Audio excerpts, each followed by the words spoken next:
Good afternoon class 9th, how are you? Welcome all of you once again in this class. Rational number हम लोग start कर चुके हैं और कल मैंने आप लोगों को रैशनल नंबर के कुछ कॉन्सेप्ट समझाए थे।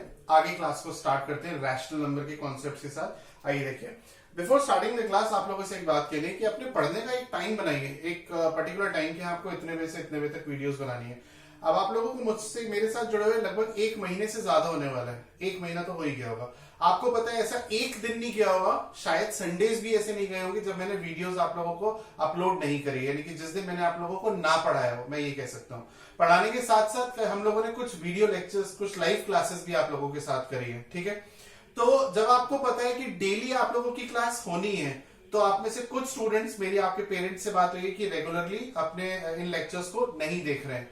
तो अगर आप ऐसा करेंगे तो आप लोगों की पढ़ाई में लॉस होगा, आपको लॉस होगा। ठीक है, मैं आप लोगों के कहने के अकॉर्डिंगली, आप लोगों के कहने की वजह से रैशनल नंबर मैंने स्टार्ट किया है। तो डेली अपना एक टाइम पर्टिकुलर बांध दीजिए कि आपको इतने बजे से इतने बजे तक आपको पढ़ाई करनी है इन लेक्चर्स के थ्रू। ठीक है, चलिए स्टार्ट करते हैं। कल मैंने आपको रैशनल नंबर पढ़ाया था, आगे कंटिन्यू करेंगे रैशनल नंबर के साथ ही।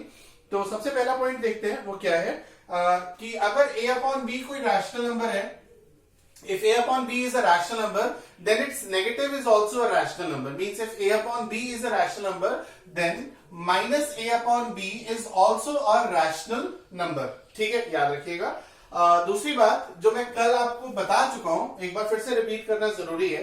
और ये बात जो मैं बता रहा हूं वो कहां पर काम आएगी ये भी बता दूं। वो ये कि जब हम लोग प्रूव करेंगे कि √2 is an irrational number, √3 is an irrational number, आगे चल के बहुत इंपॉर्टेंट क्वेश्चंस आएंगे, तो ये बात जो मैं बता रहा हूं वो काम आएगी कि a अपॉन b अगर रैशनल नंबर है तो a और b में कोई भी कॉमन फैक्टर नहीं होना चाहिए अदर देन 1। याद रखिएगा, ये आएगा। ठीक है, कल की क्लास में एक पॉइंट उठेगा और अगर आप लोगों को याद रहा तो बहुत अच्छा समझ में आएगा। क्या कि a और b, a upon b is a rational number, then a and b does not have, should not have rather any common factor other than 1। इनका कोई कॉमन फैक्टर नहीं होना चाहिए 1 के अलावा। और जिन नंबर्स का कोई कॉमन फैक्टर नहीं होता उनको हम लोग क्यों बोलते हैं? को-प्राइम।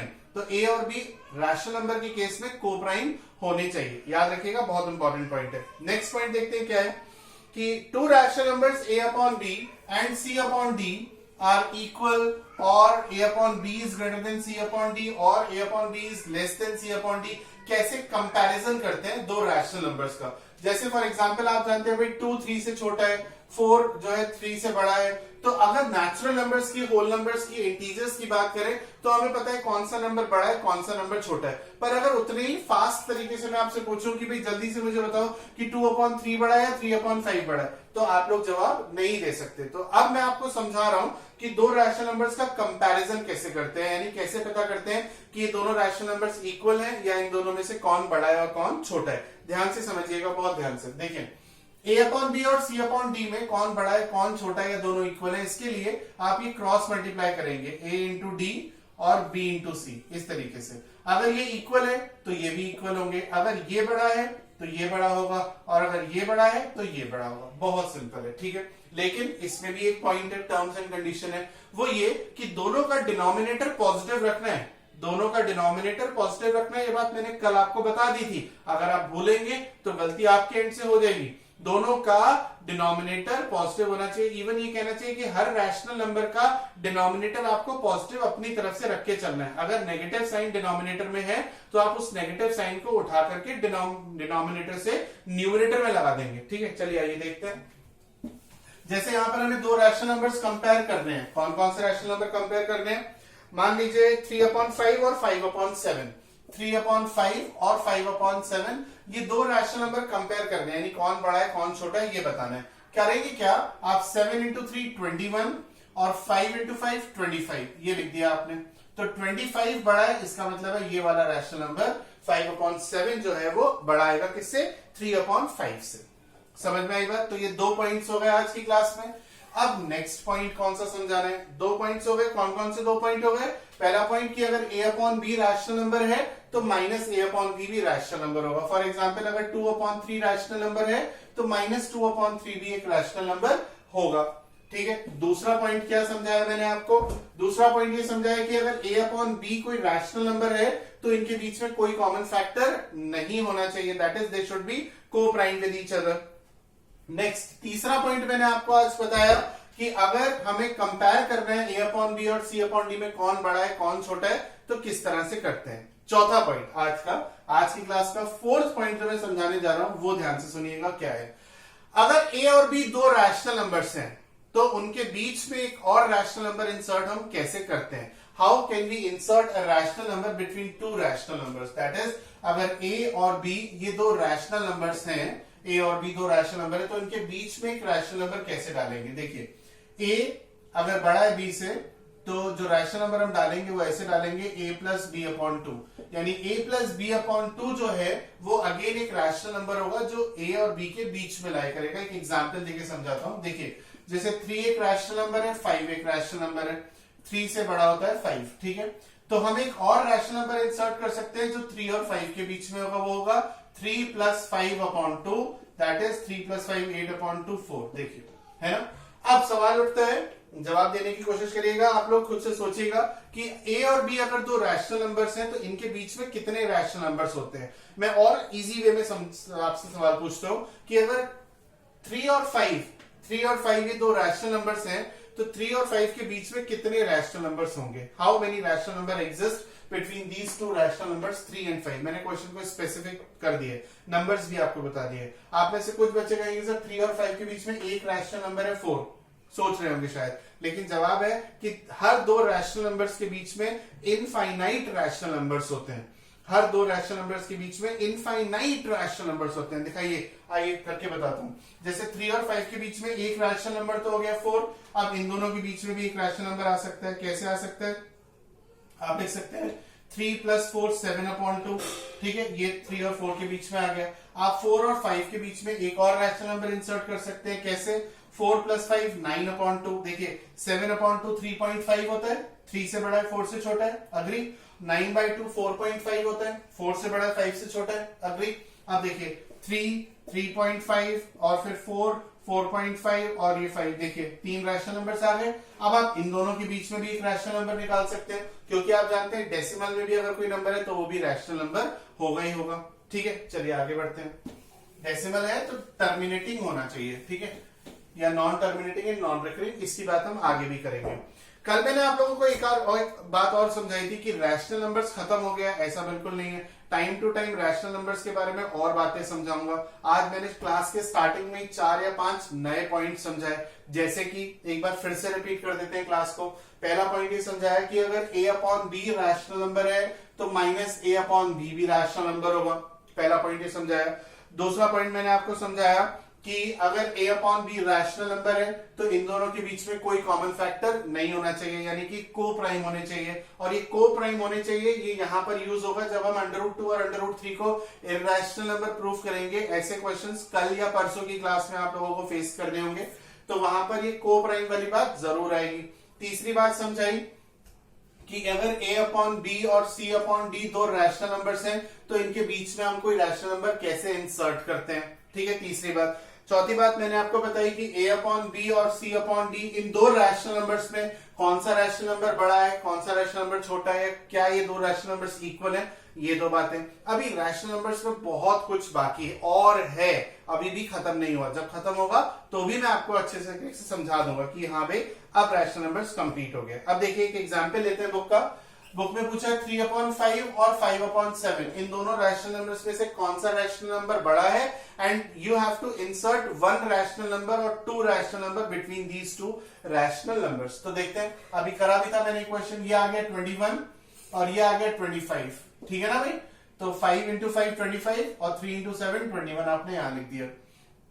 तो 25 क्योंकि 21 से बड़ा है इसीलिए 5 अपॉन 7 बड़ा होगा। ये बात तो मैंने अभी समझाई भी थी। अब आपको इन दो रैशनल नंबर्स के बीच में 2 या 3 या 4 या 50 या 100 या 1000 रैशनल नंबर्स और इंसर्ट करने हैं, ठीक है। कैसे करेंगे जरा समझिए।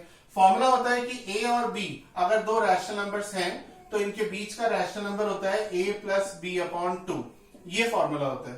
तो हम यहां पर इसको a मान लेंगे और इसको b मान लेंगे।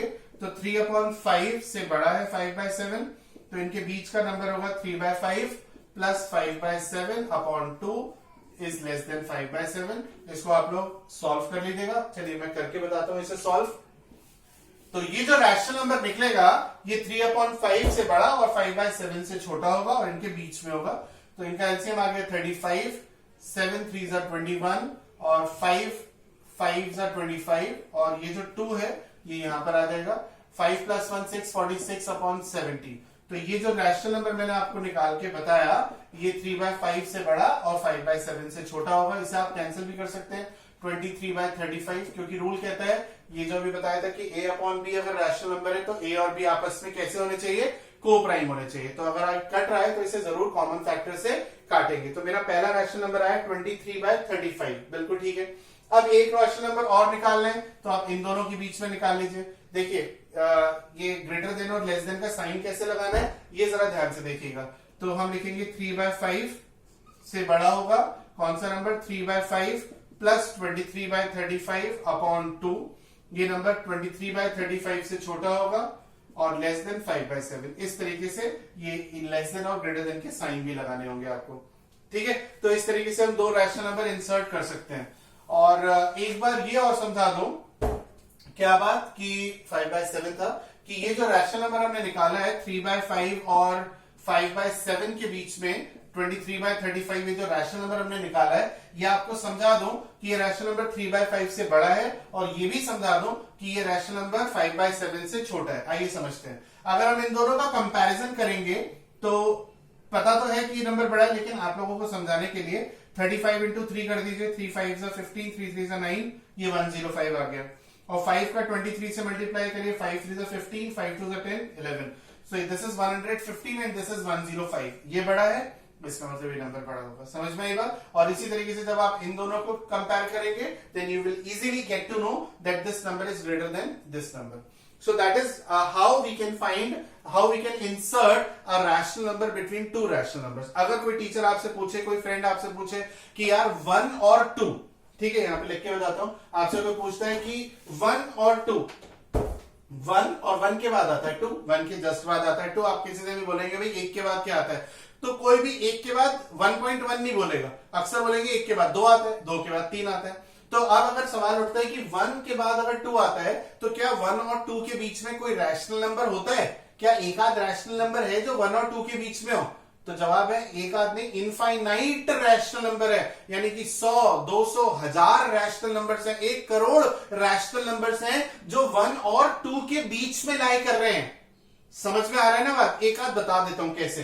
देखिए 1 से बड़ा 2, तो 1 और 2 के बीच में रैशनल नंबर होगा 1 + 2/2। देखते हैं कि मैं सही कह रहा हूं या गलत कह रहा हूं। 1 + 2 3/2। 3/2 कितना होता है? 3/2 होता है 1.5। देखो 1.5 1 से बड़ा और 2 से छोटा है और 1.5 एक रैशनल नंबर है, ठीक है ना, क्योंकि 1.5 को आप डेसिमल हटा के लिख सकते हो 3/2।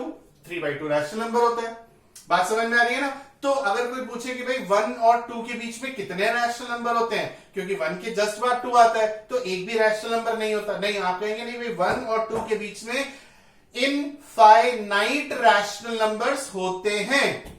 हर दो रैशनल नंबर्स के बीच में इनफाइनाइट रैशनल नंबर्स होते हैं। और आपके एग्जाम में, चाहे वो बोर्ड एग्जाम हो, होम एग्जाम हो, ये क्वेश्चन अक्सर पूछते हैं। पॉल्स में तो काफी बार पूछा है कि insert 3 rational numbers between this and this. इन दो रैशनल नंबर्स के बीच में 3 रैशनल नंबर इंसर्ट करो।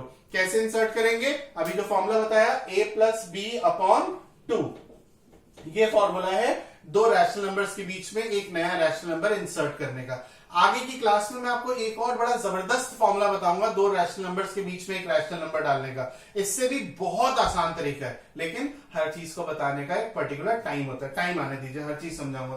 तो क्या रैशनल नंबर खत्म हो गया? बिल्कुल नहीं, अभी रैशनल नंबर की पिक्चर अभी और बाकी है। तो क्या क्या बाकी है आइए वो समझाता हूं। तो अब हम बात करते हैं प्रॉपर्टीज ऑफ रैशनल नंबर की। किसकी?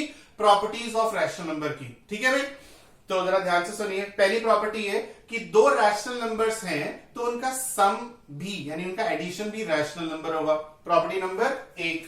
प्रॉपर्टी नंबर 2, दो रैशनल नंबर्स का डिफरेंस भी रैशनल नंबर होगा। प्रॉपर्टी नंबर 3, दो रैशनल नंबर्स को अगर हम मल्टीप्लाई करेंगे तो भी रैशनल नंबर ही आएगा।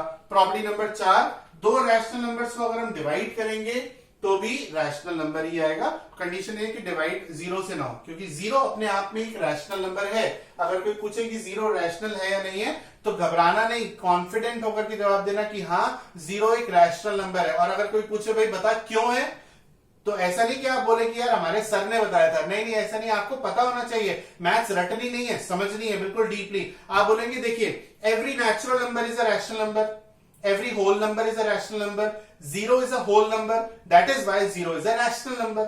समझ में आ रही है ना बात? आप बोल सकते हैं zero is an integer and every integer is also a rational number, and since zero is an integer so zero has to be a rational number। तो डीपली समझिए, रटिए नहीं बिल्कुल भी। ओके, हर सवाल का जवाब है, आप पूछेंगे तो जवाब मिलेगा, आप लेक्चर देखेंगे सवाल पूछेंगे तो जवाब मिलेगा मेरे एंड से, ये प्रॉमिस है, ठीक है ना। तो चलिए आगे बढ़ते हैं। क्या समझाया एक बार फिर से रिपीट करते हैं। दो रैशनल नंबर्स को अगर प्लस करेंगे तो नया नंबर भी रैशनल होगा, दो रैशनल नंबर्स को माइनस करेंगे तो नया नंबर भी रैशनल होगा, रैशनल इंटू रैशनल रैशनल होगा, रैशनल को रैशनल से डिवाइड देंगे तो रैशनल ही आएगा। ठीक है, तो जो जो बातें समझाई हैं स्टूडेंट्स बहुत काम की हैं। अब हम आगे बढ़ते हैं, जरा देखते हैं भाई आगे क्या है। सवाल उठता है कि सर रैशनल नंबर खत्म हो गया, नहीं नहीं अभी तो रैशनल नंबर में बहुत कुछ और बाकी है। ठीक है, आइए समझते हैं। अब हम आप लोगों को पढ़ा रहे हैं decimal representation of rational number. क्या पढ़ा रहे हैं? Decimal representation of rational number, यानी कि रैशनल नंबर का डेसिमल रिप्रेजेंटेशन। देखिए जैसे कि 3/2 है, 3/2 क्या होता है? 1.5 होता है। So what is 1.5? 1.5 is nothing but a decimal representation of 3/2। अब हम ये टॉपिक कर रहे हैं, तो यहां पर मैं कुछ रैशनल नंबर लिख रहा हूं और उनका डेसिमल रिप्रेजेंटेशन लिख रहा हूं। आइए समझते हैं, क्या देखते हैं उनसे। तो 1/8 की वैल्यू 0.125 होती है, 1/25 की वैल्यू 0.04, 1/3 2/5 को जब कैलकुलेट करेंगे 5 3 15 17/5, इसकी वैल्यू 3.4।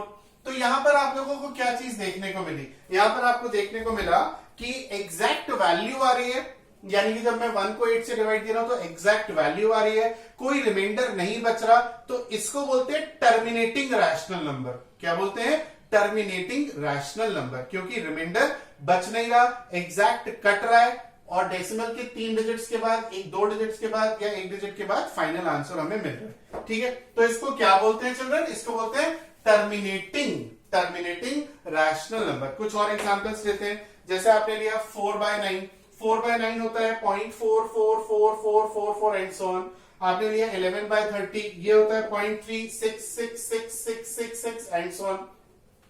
अब यहां पर आप देखिए कि क्या ये रैशनल नंबर है? पहला सवाल तो ये, हाँ ये रैशनल नंबर है क्योंकि a/b की फॉर्म में लिखा है। हाँ ये भी रैशनल नंबर है क्योंकि a/b की फॉर्म में लिखा है। तो ये क्या है? ये क्या है? ये इन्हीं का तो डेसिमल रिप्रेजेंटेशन है, ये इन्हीं का डेसिमल रिप्रेजेंटेशन है।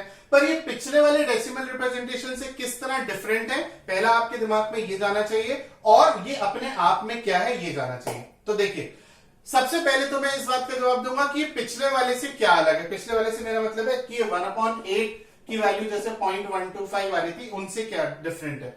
देखिए टर्मिनेटिंग है, रिमाइंडर 0 है, ये नॉन टर्मिनेटिंग और रीअकरिंग है। नॉन टर्मिनेटिंग और रीअकरिंग, नॉन टर्मिनेटिंग मतलब रिमाइंडर 0 नहीं है, और रीअकरिंग मतलब एक डिजिट है जो अपने आप में बार बार एक पर्टिकुलर पैटर्न के साथ रिपीट कर रही है। ठीक है, अच्छा अब ये देखिए यहां पर डेसिमल के बाद जो 3 है वो रिपीट नहीं हो रहा, लेकिन उसके बाद जो 6 है वो लगातार रिपीट कर रहा है।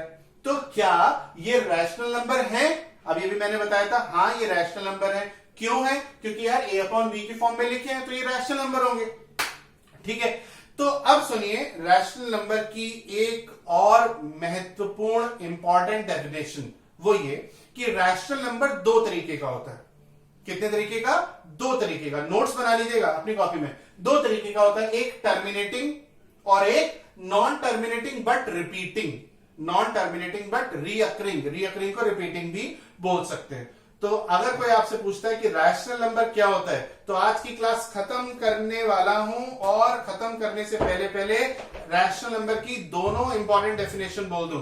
पहली, a number which is in the form of a/b, a number which is in the form of a/b where a and b are integers, b not equals to 0 is a rational number. a और b should have no common factor. पहली definition तो ये। दूसरी definition, कि rational number दो तरीके का होता है, या तो टर्मिनेटिंग या non terminating but recurring. Next class में इसको आगे बढ़ेंगे। And kindly inform your friends also to join my batch, अगर आप लोगों को समझ में आ रहा है तो। ठीक है, थैंक यू।